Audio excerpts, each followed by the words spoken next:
Members of a transition committee who are representing Obaseki on one side and Monday Okpobolo on the other side have been at loggerheads recently on whether everything belonging to Edo State has been handed over to the committee in charge of Monday Okpobolo, that is the transition committee in charge of Monday Okpobolo's administration. You guys, we are getting to find out in an exclusive news that Efcc's invitation letter to Edo State government officials before arrest and detention, that is, the signatories to the account of Edo State government, they were sent a letter. They were sent a letter of invitation previously. You all, before we delve into the details of today's news, if this is your first time here or you haven't subscribed to this channel, what are you doing at this point? You're on YouTube and you're not subscribed to Newsroom Nigeria. This is the best place to be. This is where you want to be at. So subscribe, join this amazing community, like this video, encourage us to put out more reliable and authentic news. Lastly, leave your opinions in the comment section below.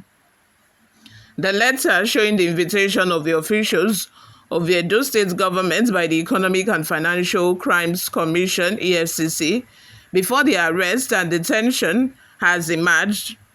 Newsroom Nigeria had exclusively revealed that the EFCC arrested some Edo State government officials who are signatories to the state government account. Sources disclosed on Friday that about 5 officials, including the Accountant General of Edo State, are being held at the Benin office of the Anti-Graft Agency. The sources revealed that the government officials were said to have been arrested on Thursday after they had been called in for briefing. Confirming the arrest in a statement by Newsroom Nigeria on Saturday, Edo State Commissioner for Communication and Orientation, Chris Osa-Nehi-Hare, said the Anti-Graft Agency detained the officials to cripple government in the state. Financial Crimes Commission (EFCC), in a letter dated October 28, 2024, invited 4 officials from the Edo State Treasury Office, including the Accountant General Julius Anelu, to its Benin office. The letter of invitation addressed to the Secretary to the State Government and titled Loans and Agricultural Interventions Granted to Edo State Government from Central Bank of Nigeria, CBN, and Nigeria Incentive-Based Risk Sharing System for Agricultural Lending from 2018 to date, pertains to an agricultural facility that has since been repaid by the state government. The government officers, including the State Accountant General, on Thursday, honored the invitation as requested at the Benin office of the EFCC to provide necessary answers as required by the EFCC. However, upon realizing that one of the invited officials was no longer a signatory to the government account, the EFCC released the officer and requested for the current signatory, whose name was not initially on the invitation letter. The said officer is now also being detained by the agency at Abuja. In addition to the others who were originally invited and honored the invitation, the EFCC seems intent on crippling governance in Edo State and acting out a script that portends grave danger to democracy. The reason for the invitation of these civil servants is clear. Contrary to the invitation letter, is to keep them in EFCC custody till November 12 on the day of the termination of the tenure of this government. In fact, from Monday, government would have been grounded and will no longer be able to meet up with basic responsibilities and obligations. This devious action is most condemnable and reprehensible, and we urge the EFCC to act responsibly in the interest of democracy, justice, peace, and the well-being of Edo State and Edo people and immediately release these government officials and not throw Edo State into chaos. Edo State government, led by Governor Godwin Obaseki, runs a transparent and accountable government.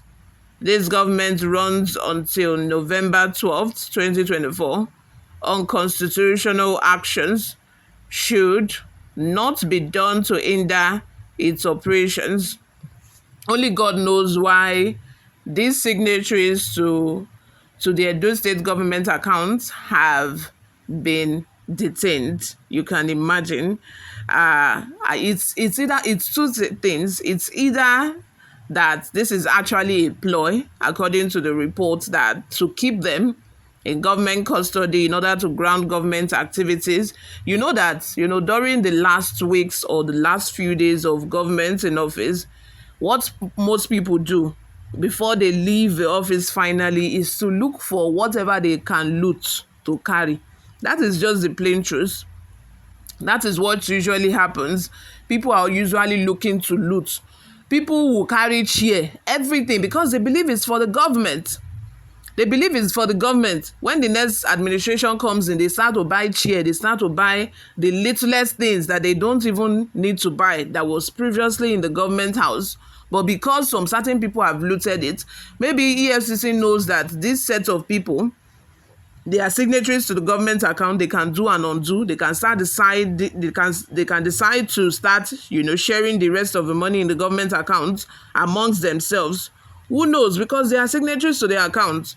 On the other hand, as well, this might be, it might be that the EFCC, got a report from the incoming administration, the incoming government of Monday Okpobolo, to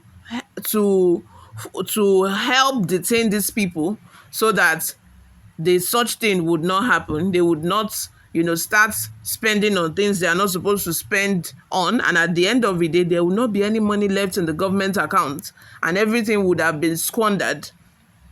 Either way, I think that I see this as a good thing. Just that EFCC should have, there should be a reason, a definite reason why they are keeping these people, because they are holding them against their human rights. If you are not accusing them of anything, you shouldn't hold them more than 24 hours. Release them even if at all they are trying to not allow them to start releasing money for themselves, spending money lavishly. At least wait until they do it.